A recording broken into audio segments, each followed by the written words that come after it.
కొంత చదువుకుని వచ్చిన అధ్యక్ష మా నాన్నగారు చదివిచ్చారు. నేను మా 2 మాస్టర్ డిగ్రీలు చేసిన. పూణేలో రాహుల్ గాంధీని అంటున్నారా ఎవరిని అంటున్నారు?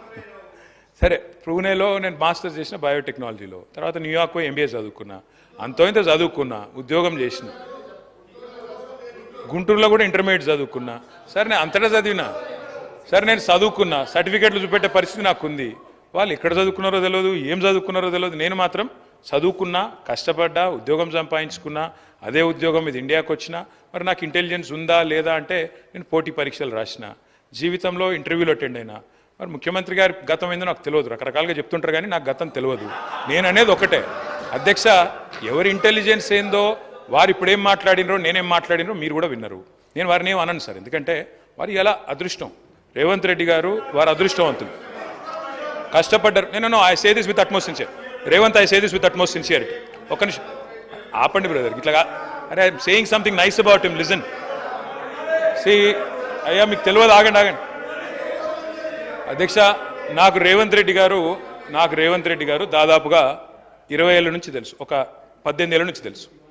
2006-07 నుంచి, అంతకంటే ముందు నుంచి కూడా తెలుసు. పరిచయం, మిత్రుడు. మేము కలిసి ఇదే హౌస్లో శాసనసభ్యులుగా కూడా ఉన్నాం. చాలాసార్లు బయట కూడా మాట్లాడుకున్నాం, చాలా సందర్భాల్లో కలిసి మాట్లాడుకున్నాం, ఫ్రెండ్లీగానే ఉండేటోళ్ళం. సరే, లాస్ట్ 10 ఇయర్స్లో చెడింది అది వేరే విషయం అనుకోండి. అధ్యక్ష, I wish my friend luck. ఎందుకంటే చిన్న వయసులో మీరు సీఎం అయిన రేవంత్, ఐ కంగ్రాచులేట్ యూ. ఎందుకంటే కష్టపడ్డారు, దక్కా మొక్కిలు తిని మొత్తానికైతే తప్పే ఉంది బ్రదర్. ఆయనకు లేని అభ్యంతరం మీకెందుకు? సరే, రేవంత్ రెడ్డి గారు అరే కుసో స్వామి, ఎందుకు దీనికి? I use to call him Revanth only. What is your problem? సరే, ఓకే. రేవంత్ రెడ్డి గారు మీ వాళ్ళకి బాధ అవుతున్నట్టు. కుసో కుసో. అధ్యక్ష, సభానాయకుడిని ఆయనకు లేని బాధ మీకెందుకు స్వామి? అధ్యక్ష, రేవంత్ రెడ్డి గారికి అరే నేనేమన్నా భయ్, అరే నేనేమన్నా అసలు? Okay, I withdraw my word. కూర్చోండి. I withdraw my word. కూర్చో. I withdraw my word sir. ఏకవచనంతో వారిని సంబోధించినందుకు బాధ కలిగితే I withdraw my word. KTR గారు సభానాయకుడిని ఏకవచనంతో వాడొద్దనేది సాంప్రదాయం మీకు కూడా తెలుసు. ఎందుకంటే మీరు సీనియర్ శాసనసభ్యులు, మీరు అది విత్డ్రా చేసుకున్నారు, సంతోషం. ప్లీజ్ కూర్చోండి సార్. స్పీకర్ సార్, వారిలాగా నేనేమి ఇట్లా అనలేదు అట్లాంటి పనులు ఏం చేయలేదు. నేనేమంటున్నా అంటే అగౌరవంగా నేను మాట్లాడలేదు. I have the composer and dignity to address the honourable chief minister as chief minister. He was a friend. So ఒకసారి ఏదో పొరపాటున నోరు జారి రేవంత్ అన్నాను, దానికి మీకు బాధ అయితే నేను విత్డ్రా చేసుకుంటున్నా అని చెప్తాను. Okay, right. ఇక వారు కొన్ని ప్రశ్నలు అడిగారు అధ్యక్ష, వారికి నేను చెప్పాలి అధ్యక్ష. వారు అన్నారు, మరి నేను ఇట్లా చేయాలనుకుంటున్నాను, ల్యాండ్ ఎక్విజిషన్, తర్వాత అక్కడ హెల్త్, టూరిజం, స్పోర్ట్స్, స్కిల్స్, ఇంకా చాలా చెప్పారు. I welcome it sir, we welcome it. South Telangana, south of Hyderabad should be developed. My friend has been fighting for it. Akbar Owaisi sahab, Pahadi शरीफ के पास, मामडीपल्ली के पास भी अपना एक इरादा था, एक मंशा था कि वहाँ पे भी IT पार्क बनाए. मैं रिक्वेस्ट करना चाहता हूँ चीफ मिनिस्टर साहब से, आप पहाड़ी शरीफ पे भी करिए, जरूर करिए. अगर माहेश्वरम पे भी करिए, पहाड़ी शरीफ पे भी करिए.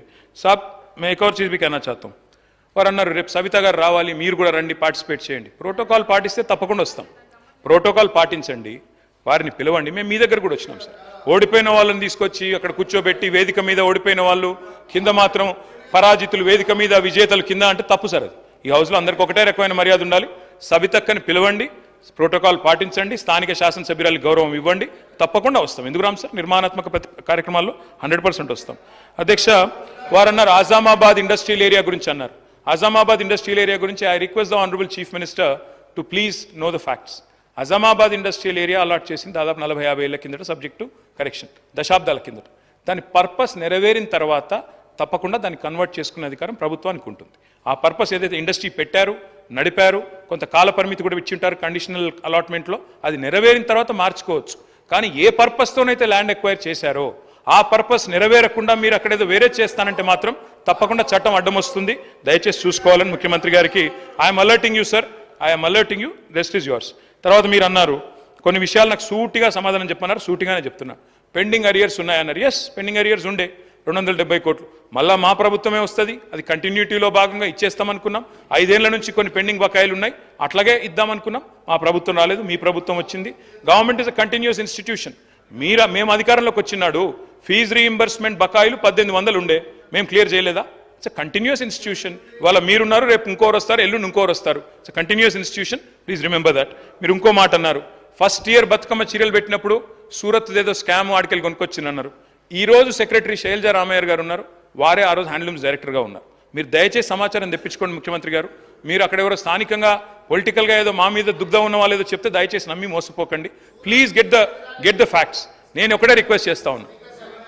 నేను సూటిగా అడిగిన ప్రశ్న, మీరు సిరిసిల్ల చేనేత కార్మికులతోని నేయించలేదు, సిరిసిల్ల కార్మికులకు ఇవ్వలేదు పని, సూరత్ నుంచి కొనుగోలు చేసిన నేను నిర్దిష్టమైన ఆరోపణ చేస్తున్నా. ఇప్పుడు కూడా నేను ఆ మాట కట్టుబడి ఉన్నా. ఈరోజు ఎక్కడైతే సూరత్ నుంచి కొనుగోలు చేసిండ్రో వాటన్నిటిని కూడా నేను నిరూపిస్తాను.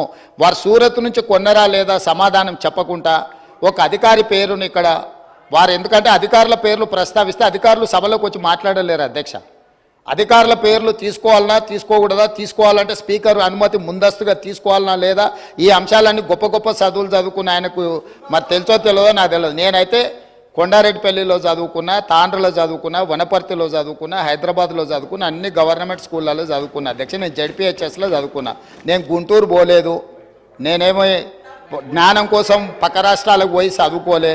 16 జీవో అప్లై చేసిన, ముల్కీ రూల్స్ అప్లై చేసిన, ఏ రూల్ అప్లై చేసినా తెలంగాణ ప్రతి ఉద్యోగానికి నాకు అర్హత ఉంది అధ్యక్ష. గుంటూరులో చదువుకున్న వాళ్ళకి అర్హత ఉందో లేదో తమరే చెప్పండి అధ్యక్ష. స్పీకర్ సార్, నేను గుంటూరులో 11th 12th చదివినా, విజ్ఞానంలో చదివినా, రత్తయ్య గారి దానిలో చదివినా, అన్ని నేను దాస్తలేను కదా రేవంత్ రెడ్డి గారు. కానీ గుంటూరులో చదువుకుంటే అధ్యక్ష గవర్నమెంట్ ఉద్యోగానికి అప్లై చేయలేను. ప్రైవేట్ రంగంలో ఉద్యోగాలు సంపాదించుకున్నా, ప్రైవేట్ రంగంలో ఆ పాబంద్యం లేదు. గవర్నమెంట్ రంగంలో 610 జీవో, ప్రైవేట్ రంగంలో 610 జీవో వర్తించదు రేవంత్ రెడ్డి గారు. దయచేసి ఇక ఆ పర్సనల్ విషయాలకు నేను పోన్లే. కానీ అధ్యక్ష నేను ఒకటి చెప్తా ఉన్నాను అధ్యక్ష, వారికి సూరత్ విషయం చెప్పారు. First year after the inception program పెట్టినప్పుడు మొదటి సంవత్సరం జనరల్గా ఎట్లా పనిచేస్తుంది రేవంత్ రెడ్డి గారి సిస్టమ్ అంటే, అక్టోబర్లో దసరా అప్పుడు ఇవ్వాలి, బతుకమ్మ దసరాకి ఇవ్వాలి చీరలు. అక్టోబర్లో ఇవ్వాలంటే ఆర్డరు దాదాపు 7-8 నెలలు 9 నెలల ముందు ఇవ్వాలి. అట్లయితేనే ఆడ ఉన్న లూమ్స్ అన్నింటినీ కూడా ఫంక్షనల్ చేపియాలి, వాళ్ళను నడిపియాలి. ఎందుకంటే ఆ చీర తయారు చేయాలంటే డిజైన్లు అన్ని టైం పడుతుంది. మొదటి సంవత్సరం ఆర్డర్ ఇచ్చినప్పుడు మీరు చెప్పింది పాక్షికంగా వాస్తవం. ఏమైంది, ఆర్డర్ నిర్ణయం లేట్గా తీసుకున్నప్పుడు ఏమైంది, మరి ఈసారి మనం మొత్తం వీడికెళ్ళి సిరిసిల్లకి వెళ్ళి చేయలేము, కొంత మేరకు అవసరమైతే బయట నుంచి, ఎందుకంటే 1,000 చీరలు తేవాలి. 1,000 చీరలు అక్కడ ఉన్న మగ్గాల మీద మొత్తంగా మొదటి సంవత్సరం నిర్ణయం తీసుకోవడంలో జాప్యం జరిగింది. కాబట్టి కేవలం మొదటి సంవత్సరం మాత్రమే కొంత ఆర్డరు బయట నుంచి తెప్పించిన మాట మొదటి సంవత్సరం మాత్రమే. సూరతే కావచ్చు, అది టెండర్ పిలిచినాం, టెండర్లో ఏది వస్తే అది. మీరు అందుకే అంటున్నాను, ఆఫీసర్ పేరు తీసుకున్నారన్నారు. యాక్చువల్లీ అధ్యక్ష నేను కూడా బిజినెస్ రూల్ చదివినా, మీరు కావాలంటే ఆఫీసర్లను స్పెషల్ అటెండీస్ కింద పిలవచ్చు, కావాలంటే పిలిపియండి, చర్చ పెట్టండి, నేను వద్దంటలేను. దయచేసి నేను వారితో కోరేది ఏంటంటే, ఏమన్నా అనుమానం ఉంటారు రేవంత్ రెడ్డి గారు 10 ఏళ్ల పాలన మీద బ్రహ్మాండంగా ఎంక్వైరీ చేయండి, ఎక్కడ తప్పులు జరిగినా మీరు చర్య తీసుకోండి. We welcome it sir, we welcome it, ఆ విషయంలో అనుమానం లేదు. అధ్యక్ష ఇంకొక 2 విషయాలు అడిగారు వారు. ఎంఎంటీఎస్ అడిగారు, ఎంఎంటీఎస్ ఎయిర్పోర్టు ఉమ్దానగర్ గురించి అడిగారు. ఆ టైంలో అప్పుడున్న ప్రభుత్వంలో కరోనా తర్వాత నిజానికి కొంత ఇబ్బంది అయిన మాట వాస్తవమే. ఆ రోజు మేము ఎంఎంటీఎస్ ముందుకు తీసుకొని పోవాలనుకున్నా కేంద్ర ప్రభుత్వ సహకారం కూడా మాకు ఆశించినంత రాలేదు. ఇప్పుడు మీరెట్లయితే వివక్షాన్ని ఒలిపెడుతున్నారో మేము కూడా గట్లే పెట్టినాం. ఈ రోజు మీకు తత్వం బోధపడ్డది మాకు అప్పుడే అర్థమైంది. కాబట్టి అది మా తప్పు కాదు. చివరిగా అధ్యక్ష నేను ఇంకొక 10 మినిట్స్లో ముగిస్తాను అధ్యక్ష. నేను ఇంకొక మాట అధ్యక్ష, నిన్న మొన్న నేను పవర్ డిమాండ్ కూడా చర్చ విన్నాను అధ్యక్ష. వారు ఏం చెప్పారు అధ్యక్ష మినిస్టర్ గారు? కేటీఆర్ గారు, మీకు అవకాశము 10 గంటల 7 నిమిషాలకు మీకు అవకాశం ఇచ్చిన, ఇప్పుడు 12:25 అవుతుంది. ఇంటర్వ్యూను ఒక అర్ధ గంట జరిగింది. 1 గంట 55 నిమిషాలు ఇప్పటిదాకా మీరు మాట్లాడింది. 1 గంట 55 నిమిషాలు మాట్లాడింది. ప్లీజ్ కన్క్లూడ్ చేయండి.